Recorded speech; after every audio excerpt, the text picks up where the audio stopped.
मेंगू ने पहले ही साबित कर दिया है कि आप और रानी ली वरिष्ठ और जूनियर हैं और इसीलिए आपको मुक्त करना होगा। अगर मार दिया तो ली हमसे नफरत करेगी। उसने कहा था कि जब आप बच्चे थे तब आपने अपने माता पिता को खो दिया। उसके दादाजी ने आपको गोद लिया, मार्शल आर्ट का कौशल सिखाया, तलवारबाजी का अभ्यास सिखाया और उसके साथ आप बड़े हुए। सोचने वाली बात है, आप भाई बहन की तरह करीब रहे, पर मुझे आश्चर्य है आप तो उसके प्रेमी निकले। बताओ मुझे, क्या भावना तुम्हारे मन में री को लेकर अपने जहन में? मुझे तुमसे कुछ कहना है। मुझे डर है कि कल के बाद मुझे तुम्हें बताने का मौका नहीं मिलेगा। ली, मैं वास्तव में वरिष्ठ हान, आप अचानक निराश क्यों लग रहे हैं? वे किसी से इतना गहरा प्यार करते हैं कि उन्हें कोई प्रतिक्रिया मिले या नहीं फर्क नहीं पड़ता। फिर भी वे खुद को खुशनसीब मानते हैं प्रेमी के साथ रहकर।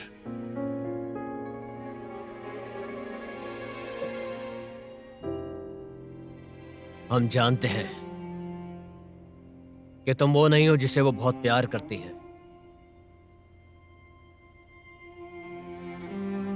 मैं सिर्फ एक वरिष्ठ हूं।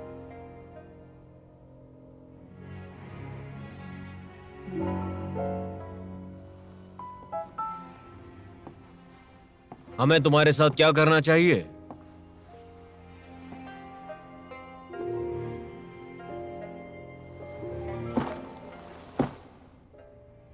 यदि आप मुझे आज्ञा दें तो क्या मैं आपसे अनुरोध कर सकता हूं कि आप मुझे महल में रखने के लिए सहमत हो जाएं?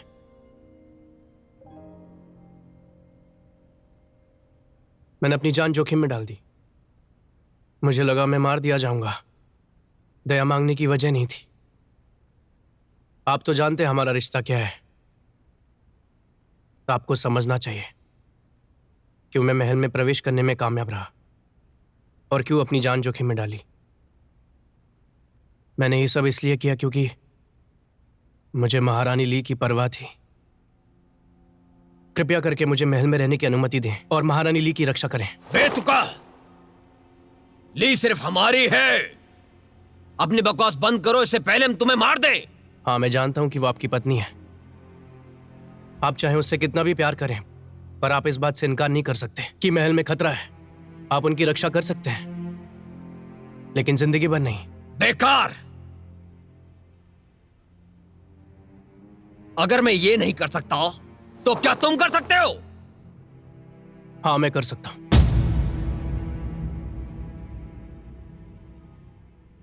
क्योंकि मैं डरपोक नहीं हूं।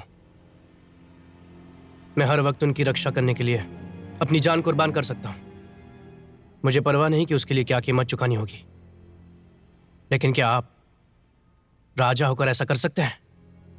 बताइए महाराज। आप अपने राज्य में लोगों को शरण दीजिए और राज्य का भला करें। क्या आप अपनी उपपत्नी के लिए ऐसा कुछ कर सकते हैं?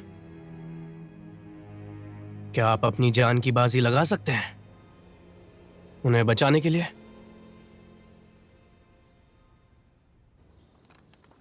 जिंग, संभाल के चलो। धीरे से, आराम से। पिताजी, आप यहाँ क्या कर रहे हैं? उसे छोड़ दो।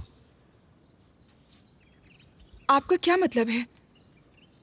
मैं कह रहा हूं छोड़ दो। पिताजी। जिंक, अपनी तलवार निकालो। पिताजी, आप क्या करना चाहते हैं? अगर आप मुझे मारना चाहते हैं तो मार दीजिए। शेंग, तुम बेकार हो।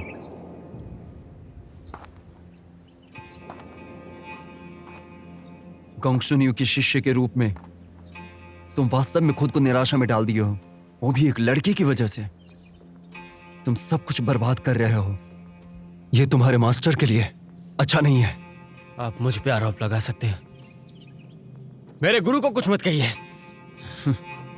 तुम्हारा गुरु एक अज्ञानी व्यक्ति था जो केवल परोपकार और धार्मिकता की वकालत करता था, और उसके पास कुछ भी नहीं था कौशल के सिवा। तुम ये कहने से रोक नहीं सकते। चुप रहिए। पिताजी, जिंग इस समय ठीक नहीं है। आप उसके साथ ऐसा क्यों कर रहे हैं? क्या तुम्हें कोई काम नहीं है? हट जाओ। पिताजी!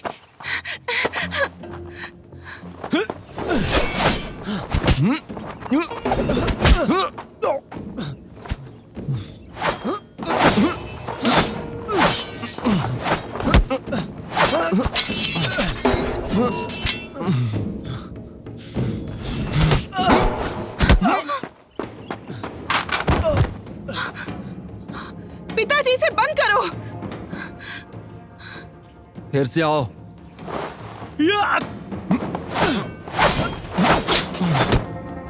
अपनी तलवार की नियत ध्यान रखो। भ्रमित तलवार इरादा आपकी आंतरिक शक्ति को नुकसान पहुंचा सकता है।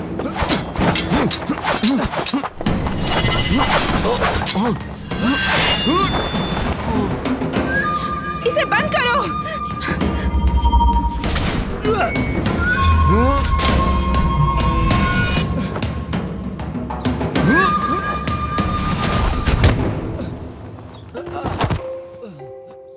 जिंग! अच्छा था। मुझे लगता है ये पहली बार है जो आपने बनाया है इतनी सहज प्रक्रिया जैसा। यही असली गोंगसुन तलवारबाजी है जिंग। आप अपने दिल में बस अपनी तलवार के बारे में ही सोच सकते हैं।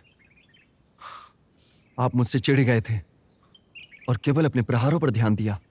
तलवार चलाने की यही सार है जिंग।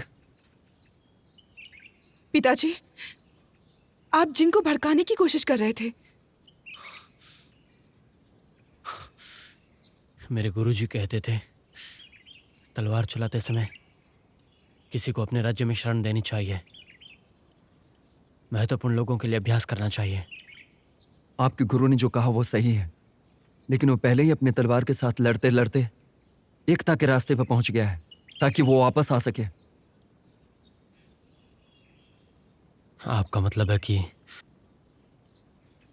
आप युवा और विचलित मन के हैं। जटिल विचारों और अनेक चिंताओं के साथ आप अपनी तलवार को आसानी से नहीं चला सकते। लगता है गोंगसुन ली को इसका एहसास पहले हो गया होगा, इसलिए उसने आपको छोड़ने का फैसला किया। वो जानती है कि जब तक वो आपके साथ है आप अपनी तलवारबाजी को निखार नहीं सकते।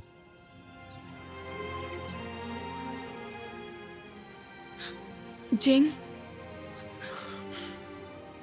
क्या वो वाकई ऐसा सोचती है? उसने मुझे छोड़ा मेरे अपने भले के लिए।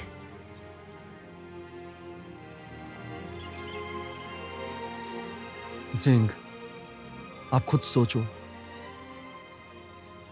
आप किस तरह के तलवारबाज बनना चाहते हैं? कौन सी महान चीजें करना चाहते हैं? आखिर क्यों आपको गोंगसुन ली छोड़कर चली गई?